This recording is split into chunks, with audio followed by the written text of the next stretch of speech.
오늘 우리에게 주시는 하나님 아버지의 말씀은 사도행전 19장 17절에서 20절 말씀입니다. 사도행전 19장 17절에서 20절 말씀 제가 봉독에 올리겠습니다. 에베소에 사는 유대인과 헬라인들이 다 이 일을 알고 두려워하며 주 예수의 이름을 높이고 믿은 사람들이 많이 와서 자복하여 행한 일을 알리며 또 마술을 행하던 많은 사람이 그 책을 모아 가지고 와서 모든 사람 앞에서 불사르니 그 책 값을 계산한즉 은 5만이 되더라. 이와 같이 주의 말씀이 힘이 있어 흥망하여 세력을 얻으니라. 아멘. 지금 요즘 연일 더위가 좀 기승을 부리고 있습니다. 그런데 또 지나고 보면 또 이제 며칠만 이러니까요. 또 이제 이 날이 또 그리워지겠지요. 그러니까 오늘은 여러분이 지금 더위 있는 이 날은 그냥 그날을 즐길 수밖에 없는 것 같아요. 그래서 오늘도 더위가 있지만 오늘도 주님의 은혜 안에 평강이 있기를 원하고요. 우리가 계속해서 우리가 이제 새벽 기도회 때 사도행전 말씀 나누고 있습니다. 오늘은 이제 19장 17절에서 20절인데 이 전에 지금 어떤 일들이 일어났어요? 지금 바울이 2차 전도 3차 전도 여행 중에 있어요. 그래서 1차 전도 여행, 2차 전도 여행 때 이 다녔던 또 교회를 개척하고 말씀을 전했던 지역을 먼저 돌아보고 그 다음에 이제 도착한 곳이 에베소예요. 그래서 에베소에서 3개월간은 회당에 가면서 동포들에게 복음을 전했고 그 다음에 2년 동안은 두란노 서원을 빌려서 말씀을 지금 이제 가르치면서 제자 양육을 하는 가운데 놀라운 일들이 일어나게 되죠. 하나님이 그에게 역사하심을 손길을 통해서 역사하심이 나타나게 되고 바울뿐만 아니라 또 이 에베소 그 공동체도 동일한 그러한 기적들과 하나님의 살아계심들이 증거가 됐어요. 또한 그 일들 통해서 그 지역에 유명한 이 점을 치는 사람으로 유명한 사람이었던 제사장 스게와 또 그의 일곱 아들 이 그들이 똑같이 이 예수의 이름으로 흉내 내려고 하고 또 거기 다른 점술가들이나 또 그 무당들도 그런 일들을 쫓아했다가 어떻게 됐어요? 귀신이 나타나서 내가 바울도 알고 또 예수도 아는데 너는 누구냐 하면서 그들을 이 결박하고 또 쫓아내고 조롱하는 모습을 보게 되잖아요. 그러니까 이 일들이 나타나게 될 때 사람들이 지금 어떻게 해요? 에베소에 사는 유대인과 헬라인 거기 모든 이들이 두려워하는 거예요. 그러니까 그 전까지는 그냥 뭐 예수를 전하는구나. 예수가 그리스도 뭐 메시아라고 전하는구나. 그 정도로 알고 있었는데 그 전하는 그 이 복음을 전하는 자들을 통해서 그들이 이전까지 경험해 보지 못했던 그러한 일들이 나타나니까 먼저 어떻게 두려움이 생기는 거예요. 이러다 우리가 큰일 나겠구나. 저가 전하는 저 예수의 이름이 이러한 파워가 있구나. 그것을 깨닫게 되니까 자기들이 여기서 제대로 어떤 이것을 붙잡지 않으면 큰일 나겠구나라는 두려움이 생기는 거죠. 하나님 말씀은 능력이 있습니다. 그래서 이 복음이 제대로 전해지면 사람들에게 이 두 가지 역사들이 나타나게 되는데 첫 번째가 두려움이에요. 그 전까지는 신경 안 썼어요. 뭐 저들이 믿는 예수나 뭐 저들이 뭐 하는 저거나 우리가 하는 거나 뭐 내용만 다르고 이름만 다르고 방법만 다른 것이지 똑같은 거다. 이렇게 생각하고 있었는데 구분이 되잖아요. 진짜와 가짜가 구분이 되니까 이제는 달라지는 거예요. 그냥 저나 나나 뭐 비슷하다 생각할 때는 뭐 그 말이나 거기에 그게 문제가 되지 않았는데 진짜가 드러나게 되잖아요. 그리고 그 진짜에 대한 증거들이 나타나니까 이들은 거기서 이제는 결단할 수밖에 없는 상황이 온 거죠. 그러니까 두려워하는 거예요. 그러니까 예수의 이름을 높이고 또 어떤 일이 일어나 18절에 믿는 사람들이 많이 와서 자복하여 행한 일을 알리며. 그러니까 주님을 알지 못한 이들에게는 두려움이 생기는 거예요. 바울을 통해서 우리에게 말을 하잖아요. 우리는 그리스도의 향기라 이렇게 말합니다.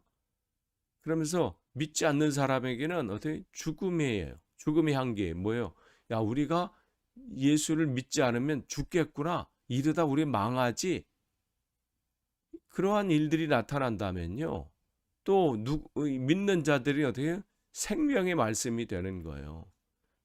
그러면서 그들이 어떻게 믿은 사람들이 많이 와서 자복하여 행한 일을 알리며, 여기 자복한다는 것은 뭐냐면 이전에 자신들이 잘못했던 일들을 청산하고 새롭게 사는 것을 자복한다 이런 거잖아요. 그러니까 그저 그냥 교회만 다니고 우리도 그냥 믿는 사람이야 라고 다녔던 그 사람들이 어떻게 해요? 진짜가 되려고 여기서 주님 앞에 나오는 거죠. 그냥 교회만 다니는 걸로 만족해서. 그런데 보니까 자기 안에 하나님이 싫어하고 하나님 앞에 부끄럽고 하나님 앞에 내세우지 못할 것들, 죄들이 어마어마하게 드러나는 것을 알게 되는 거예요. 견딜 수가 없는 거죠. 그 말씀 앞에는요, 더러운 것들이 하나님 앞에 죄성들이 드러날 수밖에 없는 거예요. 고백들이 나와요. 두려움에서 지나서요, 내가 하나님 앞에 이대로 그냥 가서는 망하겠구나, 큰일 나겠구나, 그 일들이 내 안에서 나타나니까 그것을 고백할 수밖에 없는 거예요. 지금 에베소 이 지역이 얼마나 그 아데미 신전을 중심으로 해서 얼마나 우상과 또 이러한 이러한 일들이 어마어마하게 일어나는 지역이잖아요. 그곳에 하나님 말씀이 선포되어지니까 이러한 지금 놀라운 일들이 일어납니다. 여러분이 거하시는 그곳에 여러분을 통해서 나타나는 그 하나님의 놀라운 말씀, 복음의 선포와 또 하나님의 크기의 일들을 통해서 여러분이 지역이 이러한 변화들이 있기를 간절히 축원합니다. 여러분이 이 하나님 앞에 온전히 붙들림을 당해서 여러분의 가정에 이러한 놀라운 일들이 일어나야 합니다. 지금 그러한 일들이 일어나면서 19절 보면 그들이 이제 그 지역이 지금 난리가 난 거예요. 예전에 복음을 전하고 접했을 때는 그냥 뭐 그거나 우리나 뭐 비슷비슷하다 생각했는데, 이거는 고백할 수밖에 없는, 이거는 하나님만이 하셨다고밖에 할 수 없는 그러한 놀라운 크기의 일들이 나타나니까 그들은 이제는 말로만 할 수밖에 있는 게 아니라 19절에 보면 마술을 행하던, 그러니까 무당들이죠. 무당들이 그들이 가지고 했던 그 뭐 점을 보고 뭐 했던 그 책들을 다 가지고 나와서 어떻게 그 사람들 앞에서 불사르는 거예요. 회개라고 하는 것은, 회개는 그거잖아요. 돌이킬 회. 그러니까 내가 이전의 삶을 어떻게 해요? 돌이키는 거야. 내가 이제 그렇게 살지 않겠습니다. 그리고 이제 가던 길을 멈추고 내 방법대로, 내 고집대로, 내 욕망대로 살았던 내 삶을 멈추는 거 쉬운가요? 아니에요. 쉽지 않아요. 그렇다면 멈춘다는 것은 그 전에 내가 누리던 삶을 포기하는 거예요. 내가 그 전에 가지고 했던 그 욕망들을 내려놓는 거거든요. 근데 거기서 끝나면 안 돼요. 멈추는 것에서 어떻게 돌이켜서 어떻게 해요? 고쳐야 되는 거죠. 말로만 하겠습니다. 내가 이제 멈추겠습니다. 이제는 하나님의 뜻대로 살겠습니다. 욕망과 욕심과 자아를 죽이겠습니다. 말로만 하는 게 아니라 어떻게 해요? 걔는 고치는 거예요. 이들이 바로 그랬어요. 자복하는 것으로 끝나지 않고 두려워하는 것으로 끝나지 않고 자기들이 그 전에 가지고 있던 이게 밥줄이에요. 이러한 책들과 이러한 도구들, 이러한 것들이 어떻게 그 전까지는 자기를 살리는 거였어. 이것이 자기들이 의지하는 바였어요. 그런데 그것을 어떻게 해요? 아낌없이 태우는 거예요. 이제는 하나님의 말씀대로 살겠다는 것이죠. 그런데 그 값을 계산하지 은 5만이에요. 그 당시 은 한 드라크마가 노동자 하루 품삯이에요. 그러니까 은 5만이면 하루 노동자가 그 일을 하는데 하루도 쉬지 않고 137년 정도를 일해야 벌 수 있는 이 규모, 이 금액이거든요. 그러니까 그게 어마어마하게 많다는 것을 지금 표현하는 것이고, 또한 에베소 지역이 얼만큼 영적으로 타락돼 있고 그런 무당으로 인해서 지금 점령당했는지를 우리에게 한눈에 말씀해 주려고 지금 이렇게 우리에게 얘기해 주고 있습니다. 근데 이렇게 지금 악한 영에 사로잡혀 있고 거기에 눌려 있는 도시라 할지라도 어떻게요? 하나님의 말씀은 히브리서에 기록한 것처럼 하나님 말씀은 능력이 있다고 말씀하잖아요.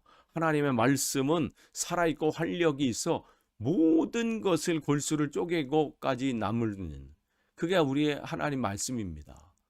그러니까 그러한 말씀이 어떻게 지금 에베소 지역을 강타한 거예요. 하나님 말씀은 살아있기 때문에 변화가 일어날 수밖에 없습니다. 우리가 하나님 말씀에 붙들림을 당하면 그런 놀라운 일들이 우리 가정뿐만 아니라 내가 만나는 그 사람들 속 안에서도 그 지역 속에도 나타날 수밖에 없는 거예요. 그래서 20절이 어떻게 해요? 이와 같이 주의 말씀이 힘이 있어 흥왕하여 세력을 얻으니라. 지금 그 교회에 이러한 놀라운 일이 일어나는 거예요. 비록 숫자는 적을지 몰라요. 세상 사람들이 볼 때는 별 볼 일 없는 사람이라고 치부할 수도 있는 그러한 규모일 수 있습니다. 그러나 그들이 하나님 말씀에 붙들림을 당하니까 어떻게 해요? 말씀은 힘이 있다고 그랬어요. 그런 능력이 그들을 통해서 나타나는 거예요. 사람들이 하는 게 아니지요. 하나님이 하시는 거예요. 성경 전체는 하나님이 나를 사모하고 나를 통해서 그 일들이 일어나기를 바라고 오늘도 소망하는 그를 통해서 내가 한다. 하나님이 하신다는 거예요. 모세가 한 게 아닙니다. 아브라함이 한 게 아니에요. 다윗이 한 게 아닙니다. 지금 여기 바울이 한 것도 아니고 어떤 다른 사람들이 한 게 아니라 하나님이 바울을 통해서 하나님이 하신 거예요. 하나님이 이 에베소 교회를 통해서 하나님께서 하신 거예요. 그 하나님은 오늘도 살아계셔서 오늘 여러분을 통해서 우리 교회를 통해서 동일하게 역사하시는 분이죠. 그 하나님을 통해서 그 말씀에 붙들림을 당하는 사람들이 있기 때문에 그 말씀이 힘이 있다고 말씀했어요. 가만히 있는 게 아니라 흥왕해서 세력을 얻으니까 그들에게 충격을 주는 거예요. 내가 이대로 살다가는 망하겠구나 두려움을 주는 거고 하나님을 경외하는 마음을 주는 거고, 그건 하나님께서 하시는 것이죠. 세상을 변화시키는 것은 우리의 무슨 열심으로 하는 게 아닙니다. 될 수도 없지요. 우리가 그들과 비교하면 그런 능력이 있나요? 아니죠. 하나님께서 우리를 통해서 역사하셔야 그들에게 영향력을 줄 수 있습니다. 오늘도 하나님께서 오늘도 그 일들을 하길 원하십니다. 오늘도 그러한 일들이 저를 통해서 또 여러분을 통해서 교회들을 통해서 온전히 나타나기를 간절히 축원합니다. 기도하겠습니다. 하나님 감사합니다. 오늘도 귀한 하루를 더 시작하게 하시고 말씀을 주시니 감사합니다. 하나님 세우신 교회들을 통해서 하나님 말씀이 살아있는 말씀이 나타나길 원하고 말씀이 흥왕해서 더욱더 그 하나님의 놀라운 크기 일들이 나타나는 일들이 일어나게 도와주시고 그것을 체험하는 복된 하루 되게 하옵소서. 감사드리며 예수님의 이름으로 기도하옵나이다. 아멘.